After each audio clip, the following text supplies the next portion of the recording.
Mari kita bersatu di dalam doa. Damai sejahtera Allah yang melampaui segala akal akan memelihara hati dan pikiranmu dalam Kristus Yesus. Amin. Shalom, selamat pagi Bapak, Ibu, dan saudara-saudara yang dikasihi oleh Tuhan. Pemberitaan firman Tuhan pada pagi hari ini terambil dari Injil Yohanes, pasalnya yang ke-20, ayatnya yang ke-24, sampai dengan ayatnya yang ke-29. Injil Yohanes, pasalnya yang ke-20, ayatnya yang ke-24, sampai dengan yang ke-29, demikianlah firman Tuhan. Tetapi Thomas, seorang dari ke-12 murid itu, yang disebut Didimus, tidak ada bersama-sama mereka ketika Yesus datang ke situ. Maka kata murid-murid yang lain itu kepadanya, "Kami telah melihat Tuhan." Tetapi Thomas berkata kepada mereka, "Sebelum aku melihat bekas paku pada tangannya dan sebelum aku mencucukkan jariku ke dalam bekas paku itu dan mencucukkan tanganku ke dalam lambungnya, sekali-kali aku tidak akan percaya." 8 hari kemudian murid-murid Yesus berada kembali dalam rumah itu, dan Thomas bersama-sama dengan mereka. Sementara pintu-pintu terkunci, Yesus datang dan ia berdiri di tengah-tengah mereka dan berkata, "Damai sejahtera bagi kamu." Kemudian ia berkata kepada Thomas, "Taruhlah jarimu di sini dan lihatlah tanganku. Ulurkanlah tanganmu dan cucukkan ke dalam lambungku, dan jangan engkau tidak percaya lagi, melainkan percayalah." Thomas menjawab dia, "Ya Tuhanku dan Allahku." Kata Yesus kepadanya, "Karena engkau telah melihat aku, maka engkau percaya.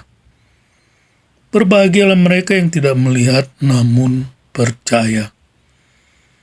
Demikian pembacaan firman Tuhan di pagi hari ini. Bapak, Ibu, dan saudara-saudara yang dikasihi oleh Tuhan, mungkin kita harus berterima kasih kepada Tuhan atas sikap Thomas yang meragukan tentang kebangkitan Yesus. Sebab bukankah kita sebagai orang percaya sering juga diperhadapkan atas suatu keraguan pada satu waktu secara khusus di dalam mengikut Tuhan. Oleh sebab itu, keraguan-raguan Thomas dalam peristiwa ini memberikan kita pelajaran yang sangat berharga bagi kita. Setelah peristiwa penyaliban dan kebangkitannya, Yesus menampakkan diri kepada murid-muridnya untuk menghibur mereka dan memberitakan kabar baik tentang kemenangannya atas kematian. Namun salah satu dari ke-12 murid Yesus, yaitu Thomas, tidak hadir dalam peristiwa pertemuan itu. Setelah perjumpaan itu, para murid memberitahukan kepada Thomas bahwa mereka telah melihat Tuhan. Namun Thomas meragukan cerita itu dan menginginkan suatu bukti fisik tentang kebangkitan Tuhan untuk mempercayai kabar baik itu. Thomas berkata kepada mereka, "Sebelum aku melihat bekas paku pada tangannya, dan sebelum aku mencucukkan jariku ke dalam bekas paku itu, dan mencucukkan tanganku ke dalam lambungnya, sekali-kali aku tidak akan percaya." Tuhan Yesus mengetahui bahwa peristiwa penyaliban telah membuat Thomas terpukul dan kemungkinan juga telah melemahkan imannya. Oleh karena itu penting untuk kita diperhatikan di sini bahwa Yesus tidak harus memenuhi permintaan Thomas.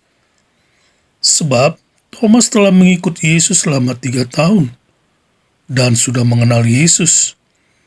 Dan Thomas pun telah menyaksikan semua mujizat-mujizat yang telah dilakukan oleh Yesus dan juga mendengarkan nubuat-nubuat tentang kematian dan kebangkitan Yesus yang akan datang.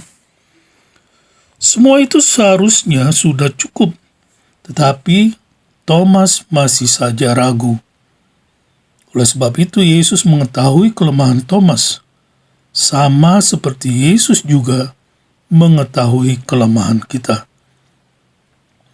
Keraguan yang dialami Thomas saat menghadapi kehilangan yang memilukan dari orang yang dikasihinya tidak berbeda dengan kita saat menghadapi kehilangan besar yang tentu saja bisa mendatangkan keputusasaan, kekecewaan, dan kesedihan yang luar biasa, yang semuanya itu sangat dipahami oleh Kristus, sebab Alkitab sendiri berkata bahwa Yesus, Sang Imam Besar itu, turut merasakan juga kelemahan-kelemahan kita.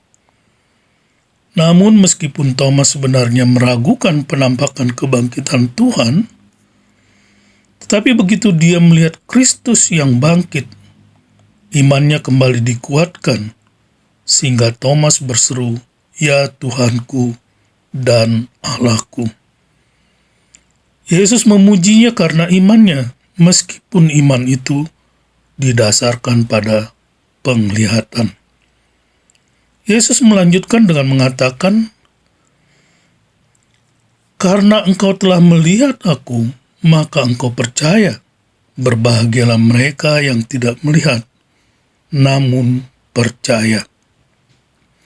Maksudnya di sini adalah bahwa di saat Yesus naik ke sorga, maka dia akan mengirimkan Sang Penolong, yaitu Roh Kudus, yang akan hidup di dalam hati setiap orang percaya, sehingga memampukan kita untuk percaya apa yang tidak kita lihat dengan mata jasmani kita. Pemikiran yang sama ini juga digaungkan oleh Petrus yang berkata tentang Kristus. "Meskipun kamu belum pernah melihat dia," demikian Petrus berkata, "kamu mengasihi dia. Meskipun kamu sekarang tidak melihatnya, kamu percaya kepadanya dan bersukacita dengan sukacita yang tidak terlukiskan dan penuh dengan kemuliaan, memperoleh hasil dari imanmu, yaitu keselamatan jiwamu." Bapak, Ibu, dan saudara-saudara yang dikasihi oleh Tuhan, meskipun kita telah memiliki Roh Kudus di dalam diri kita, tetapi kita masih dapat mengalami keraguan. Namun ini tidak mempengaruhi keselamatan kekal kita dengan Allah. Iman keselamatan yang sejati selalu bertahan sampai akhir, seperti yang dilakukan Thomas, dan seperti juga yang dilakukan Petrus setelah dia mengalami momen kelemahan yang luar biasa dengan menyangkal Tuhan yang dia kasihi dan percayai. Hal ini didasarkan karena dia yang telah memulai pekerjaan yang baik di antara kamu akan meneruskannya sampai pada akhirnya, yaitu pada hari Kristus Yesus. Yesus adalah penulis dan penyempurna iman kita. Demikian Ibrani 12 ayat 2 berkata, "Iman adalah pemberian Tuhan kepada anak-anaknya." Hal itu diungkapkan di dalam Efesus pasal 2 ayat 8 dan 9. "Dan dia akan mendewasakan dan menyempurnakan sampai kedatangannya kembali kelak." Lalu yang menjadi pertanyaannya adalah bagaimana caranya agar kita tidak ragu seperti Thomas. Pertama, kita harus datang kepada Tuhan dalam doa ketika kita mengalami keraguan.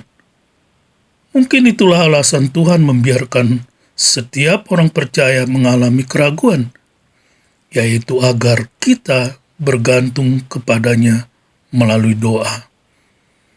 Pengudusan adalah proses bertumbuh di dalam Dia yang mencakup saat-saat kita mengalami keraguan.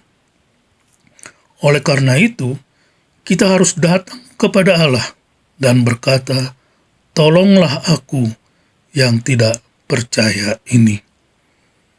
Yang kedua, kita harus menyadari bahwa setiap orang percaya hidup di dalam peperangan rohani tiap-tiap hari.